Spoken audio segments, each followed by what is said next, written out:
Au Sénégal, le littoral s'étend sur 700 km. Il s'agit de la bande de terre comprise entre une zone marine et la terre ferme. Toutefois, il serait difficile de lui donner une définition exacte au vu des différents concepts qui lui sont accordés. L'écosystème sénégalais du littoral est très riche et diversifié. Toutefois, il est menacé par des facteurs d'ordre naturel comme anthropique. Parmi les facteurs naturels, on peut citer l'érosion côtière, la pollution maritime et côtière, l'intrusion saline, la dégradation des mangroves, entre autres. Pour ce qui est des facteurs anthropiques, il y a l'extraction de sable, les constructions d'ouvrages mal conçus et également les constructions anarchiques sur les plages et autres zones du littoral. C'est le cas sur la corniche ouest de Dakar où nous nous trouvons, non loin du musée Léopold Sédar Senghor, ancien président de la République du Sénégal. Ici, de plus en plus de bâtiments sortent de terre, des bâtiments appartenant à des particuliers, des constructions rendues possibles par les autorités publiques, d'où l'engagement des populations, de mouvements de la société civile, d'organisations non gouvernementales pour la préservation du littoral sénégalais. Vous les verrez tout au long de ce reportage.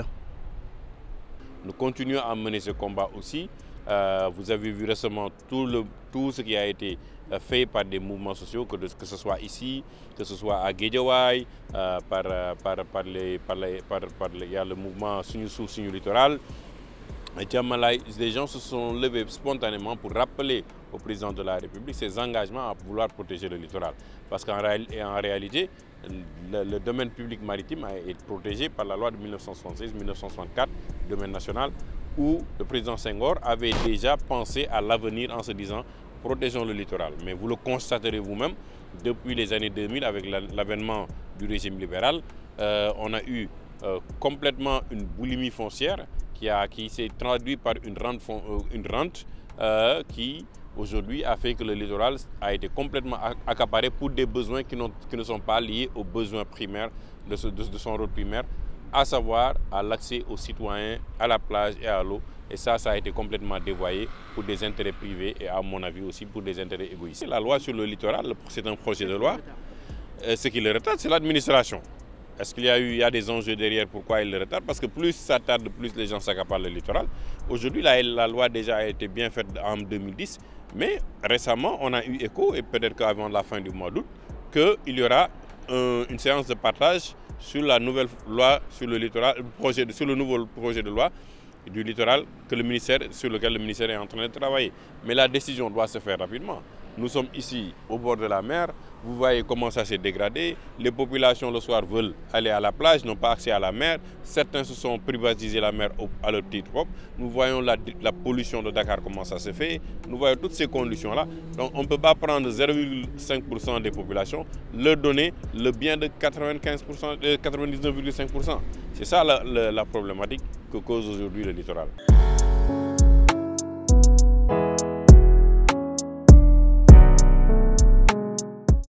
C'est moi-même qui, en décembre 2001, proposé à l'État du Sénégal de nous laisser ici en prenant, par exemple, de Potou jusqu'à Magasin. Il y a 100 mètres de la rue, il y avait des maisons désaffectées. On est parti de là, on a ciblé des terrains. Le président Abdoulaye Wade en 2000 a sorti un décret de sauvegarde qui nous a permis d'avoir aujourd'hui le terrain Monassar qui a abrité presque une centaine de parcelles.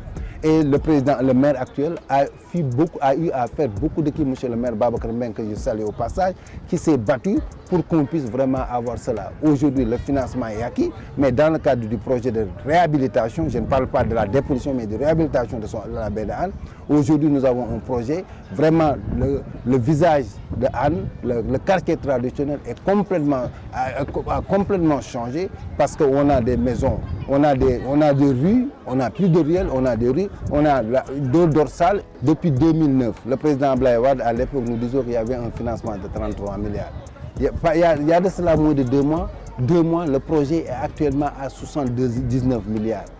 Donc l'argent est là. Si on mettait les 79 milliards, on aurait notre intercepteur, on aurait vraiment aussi le principe, on appliquerait le principe du principe pollueur-payeur sur les 15 km, on aura notre intercepteur, on aura notre centre d'opération, on aura notre émissaire à partir de Mbao qui fera 3 km. Mais à chaque fois, nous sommes confrontés à des problèmes de marché.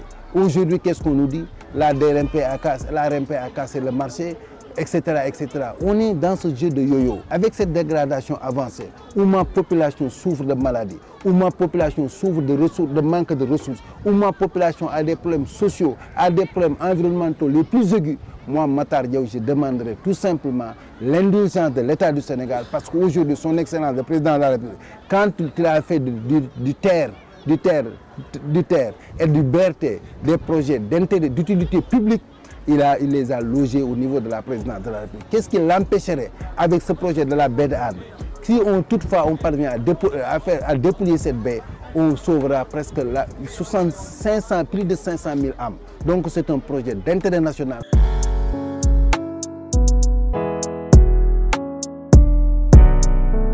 Il y a un autre volet qui concerne maintenant les interventions sur le terrain, parce que quand la mer avance, il faut naturellement que l'État et ses partenaires au développement puissent mettre en place des dispositifs qui permettent de réduire l'avancée de la mer.